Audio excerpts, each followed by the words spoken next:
This channel does not promote any violent, harmful, or illegal activities. All content provided by this channel is meant for an educational purpose only. প্রতি বর্ষায় জলের তোড়ে ভেসে যায় বাঁশের সাঁকো।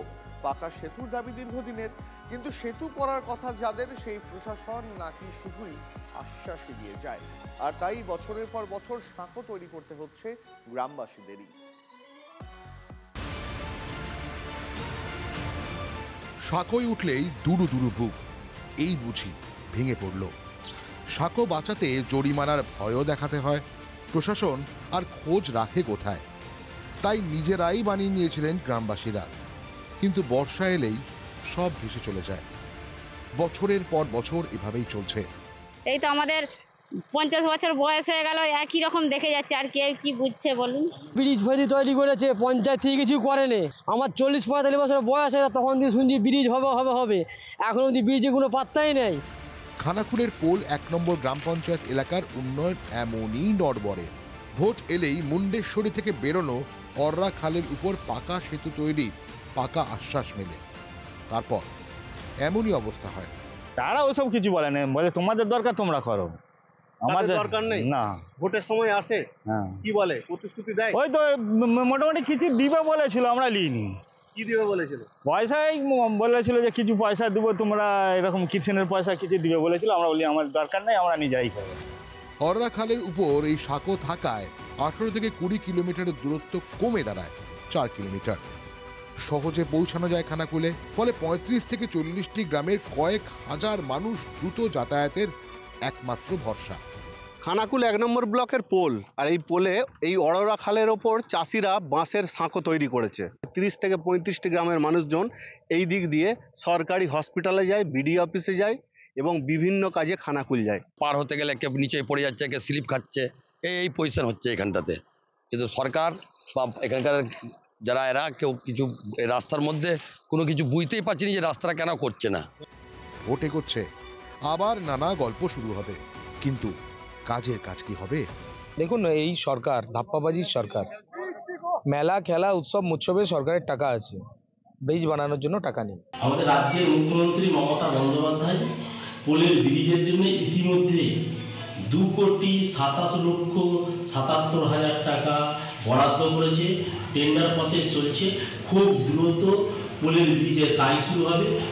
খানাকুলের pole 1 নম্বর পঞ্চায়েত এলাকায় বর্ষা এলেই ঠাঁই হারা হতে হয়। খালের জল তখন নদীর মতো। সেখানে সাঁকোর স্বপ্নই থেকে যায়।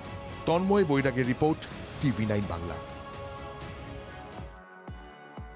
কথায় বলে বাণিজ্য বর্ষতে লক্ষ্মী, কিন্তু সেই লক্ষ্মী লাভ থেকে বাঙালি কি এখন একটু বেশি বঞ্চিত?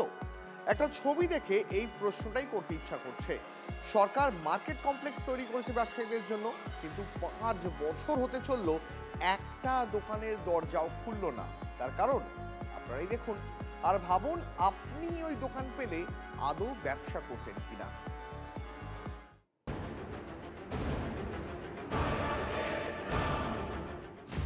যার ত্রিসীমানায় কোনো বসতি নেই, যার চারদিকে শুধুই জঙ্গল, সেখানেই নীল সাদা রঙের পোঁছে তৈরি হয়েছে মার্কেট কমপ্লেক্স। শীতকালে কিছু পিকনিক পার্টি ছাড়া এ তল্লাটে আর কেউ সেভাবে আসে না। ধারে শূন্য এলাকায় দোকান নেওয়ার অর্থ নিজের ব্যবসাকেই শূন্যে পাঠানো, তাই কেউ আগ্রহই দেখাননি। ওখানে যে কোনো ফায়দা হবে না, ওখানে ওই জঙ্গলমহলে যে কি ব্যবসা করে ফায়দা কেউ তুলতে পারবে না। সেটা মাথায় রেখেই 2020-21 অর্থ কমিশনের তহবিল থেকে অর্থ বরাদ্দ হয় লালগড় মার্কেট কমপ্লেক্সের। বাথরুম, সলিড ওয়েস্ট ম্যানেজমেন্ট সহ সব ধরনের সুযোগ সুবিধা সহ ছোট্ট বাজার তৈরি। কিন্তু বছরের পর বছর পার হলেও দরজায় তালা। কেন? শহর লাগোয়া হতো, তাহলে মানুষের সুবিধার স্বার্থে মানুষ যেত, ব্যবসা মানে করার প্রয়োজনও হতো। যেহেতু একটা জঙ্গলের সাইডে হয়ে যাচ্ছে, আমার মনে হচ্ছে ওখানে ব্যবসা সুবিধাজনক হবে। মানুষজন যায়নি, মানুষ ওই দিকে খুব কম যাতায়াত করে। গোটা পরিকাঠামো তৈরি করতে লক্ষ লক্ষ টাকা খরচ হয়েছে, গোটাটাই জলে। তৃণমূল কংগ্রেসের উন্নয়নমূলক কাজ মানে হচ্ছে শুধু কাটমানি রোজগার করা।